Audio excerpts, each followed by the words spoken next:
Hey, why won't either of you talk to me? I cried out to my husband and daughter. It had been a whole month since they started ignoring me. It hurt so much. I didn't know what caused it. When I finally realized they were ignoring me at home, it felt like I was invisible. Hey Dad, did you hear something? Nope, probably just your imagination. My daughter and husband kept dismissing me, even though they could clearly hear me and see me.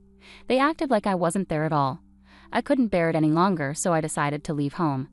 5 years later, I got my revenge in a surprising way. My name is Natalie Smith. I'm 50 years old.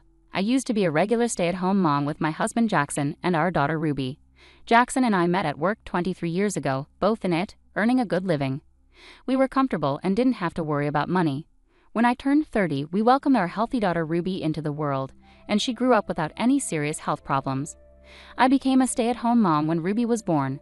I had planned to go back to work after a year, but Jackson disagreed. Natalie, do you really need to go back to work? He asked. I think I should for Ruby's future. My salary is good, and I can support us, I replied. But wouldn't it be better to save money? We've saved up plenty, he countered. I want you to focus on our daughter and the home, he added. After many discussions, I decided to quit my job. That's when my days filled with parenting and household chores began. To be honest, I didn't realize how tough parenting could be until Lena was born. The constant feeding every few hours left me sleep-deprived and often without an appetite, but I had to stay nourished for Ruby's sake. Balancing chores was also tough. I tried to get them done while Ruby slept, but often I'd end up sleeping too due to exhaustion. Jackson helped occasionally, but he usually left things to me. He'd step in when Ruby was calm but handed her back when she cried, and so the days passed by. In a flash, Ruby turned 16. After her sweet 16 party, she confronted me. Mom, I didn't have a photographer at my party, right? She asked. Well, you didn't want to rent a dress, so we bought a new one instead. Remember? That's why we didn't hire a photographer, I explained. What? Why not? All my friends had one. Ruby exclaimed. But you can't get a photographer for free, I pointed out. I don't care about that as a kid. Isn't that something parents should handle? She retorted. Just then, Jackson walked in from work and noticed the tension. What's going on? He asked. Ruby turned to him, complaining, Dad, all my friends had a photographer at their sweet 16 parties, and I was the only one who didn't. Mom's saying it's because I didn't want to rent a dress. Is that fair? Understanding her disappointment, Jackson said, I get it. If all your friends had one, you'd want it too. I'll hire a photographer for a photo shoot in your dress. I'll take care of the cost. Really? Thank you, Dad. I love you.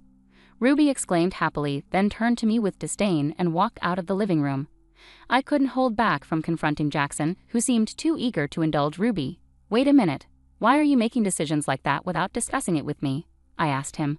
What's the big deal? It's just photos, he replied casually. Just photos. Do you realize how expensive it is to hire a photographer? It could cost over $1,000, I exclaimed. Well, Ruby wants it, and shouldn't you be the one paying for that? Jackson responded, shocking me with his unexpected suggestion. What? I blurted out in disbelief. He added sarcastically, I'm the one supporting the family, you know. You don't contribute to our expenses. That's true, but since Ruby was born, most of her needs have been covered from my savings, I explained. Shut up. You just do as I say. Who do you think you are, not doing the cleaning around here? Then leave. How do you expect to survive now, without a job? Jackson would taunt me with a smirk. As infuriating as it was, there was some truth in his words. Even as Ruby grew older, Jackson kept finding reasons to discourage me from returning to work, so I remained without an income. My savings, which were nearly $100,000 when we married, had dwindled to less than $20,000. If I left now, it would be tough to make it on my own. That realization silenced me. I clenched my teeth as Jackson triumphantly declared, You can't manage without me. Got it? Just do what I say. Don't argue with me again, and make sure you hire a photographer for Ruby's photo shoot, okay? Yes, I replied quietly as he tossed his suit aside and headed for the bathroom. Hanging up his suit, anger simmered inside me. What was all this about? How much more would Ruby and Jackson undermine me?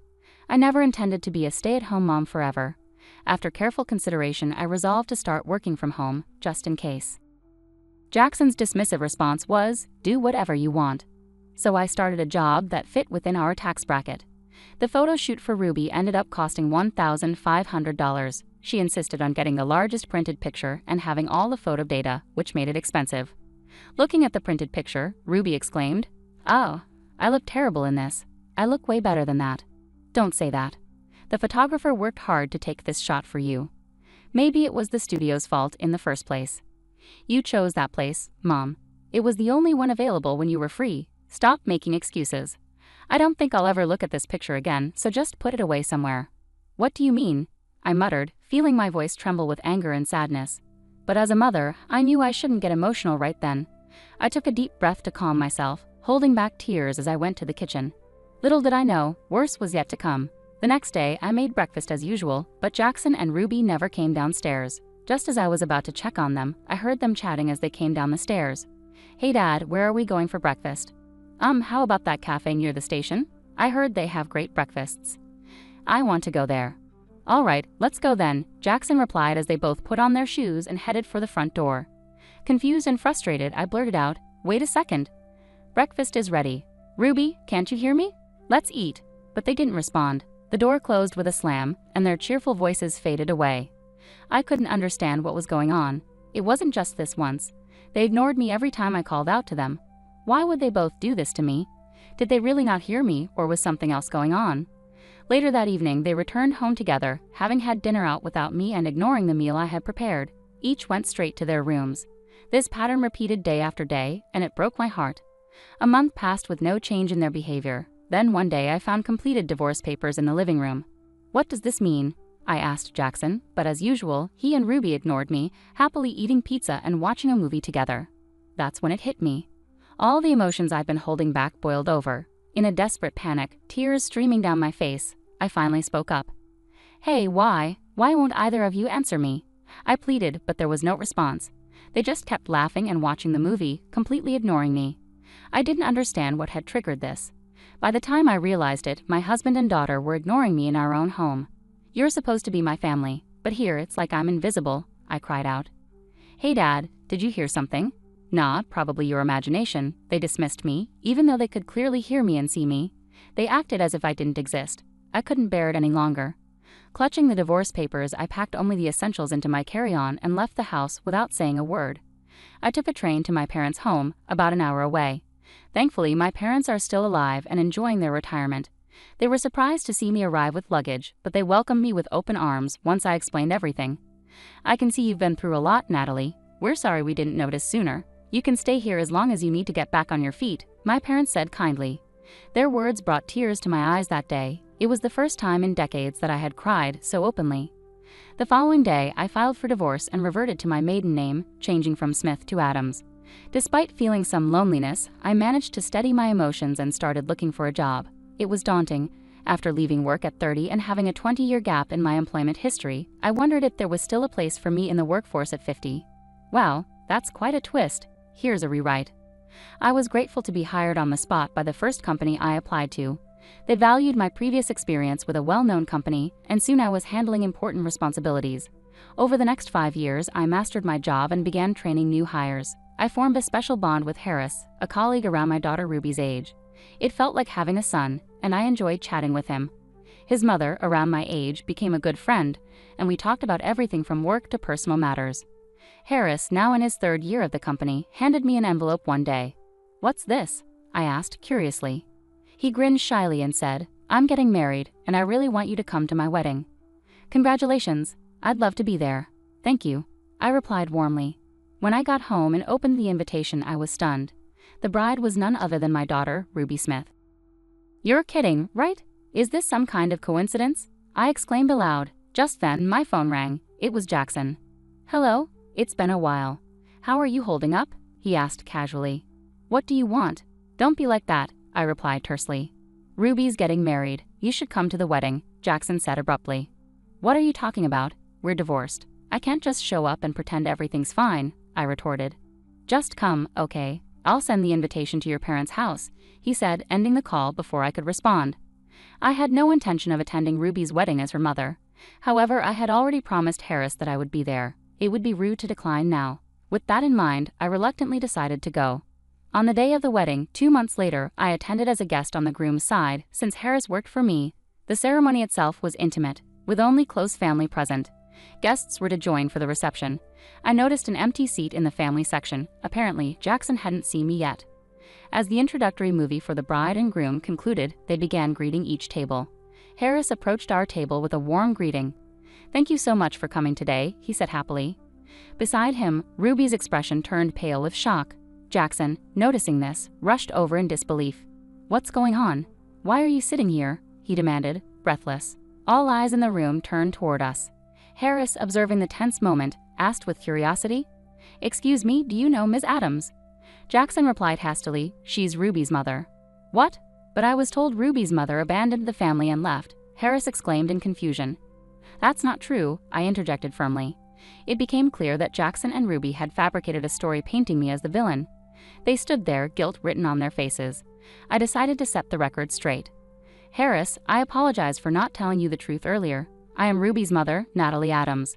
"Did you really abandon Ruby and your husband?" Harris asked, searching for clarity. "That's not the case. At home, I was treated like nothing more than a housekeeper by my husband and daughter, and eventually, they started ignoring me." "Ignored?" "Yes, it went on for a month, and I couldn't take it anymore." Jackson had already prepared divorce papers, so I took them and left. It wasn't me who left. They pushed me away. "Ruby, why did you ignore your mom?" I asked, hoping for an explanation. Ruby's smile faded as she retorted defiantly. "Because everything about her was annoying, so Dad and I decided to ignore her. She left after just 1 month. Isn't that funny?" she replied callously.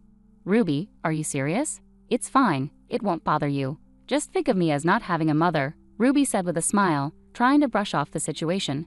But Harris, visibly angry, couldn't stay silent. "What are you saying? This is serious. I never knew you could be so heartless," Harris said, his voice filled with disappointment. Ruby, surprised by his reaction, responded in confusion. "Huh?" She clearly hadn't expected Harris to side with me. Harris, his tone cold and resolute, pulled away from Ruby's touch. "This engagement is over. I'm glad I saw your true colors before we got married," Harris declared firmly. "What? Wait, you can't be serious," Ruby protested, shocked. "Don't touch me. I don't want to be with someone as cruel as you ever again. The wedding is canceled," Harris stated firmly, cutting off any further discussion. "No way." Harris took the microphone and addressed the guests, apologizing sincerely. "I'm very sorry," he said, instructing them to take their gifts back and leave. "Wait, everyone, please don't leave." Ruby cried out tearfully, but the guests departed with cold stares. Just as I was about to follow them out, Jackson confronted me. "Natalie, do something," he pleaded urgently. "Huh? Why should I? This is your doing, isn't it? You ruined Ruby's wedding, and you don't regret it," I retorted, unable to suppress a laugh. "What's so funny?" Jackson yelled, growing more frustrated. "Just the irony of it all. I don't feel an ounce of sympathy for Ruby. You both brought this upon yourselves. You deserve this," I replied firmly. "What about Ruby's marriage?" he pressed, his voice fraught with concern. "I don't care. I'm just glad Harris, my valuable team member, doesn't have to marry someone like Ruby. He deserves someone much better. So goodbye. I won't see you ever again."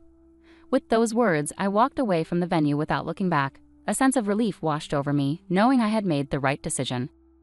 Later on, Harris and Ruby's engagement was called off. It turned out Ruby had been working as a temporary employee and had planned to quit her job for marriage. Without a stable income and now without a fiancé, Ruby started spending recklessly on designer items to cope with her stress. Meanwhile, Jackson found himself draining his savings to support Ruby's lifestyle. It was clear their unsustainable lifestyle was heading towards disaster. Finally free from those burdens, I felt liberated. Moving forward, I want to focus on living my life to the fullest, pursuing my own happiness without being weighed down by their drama.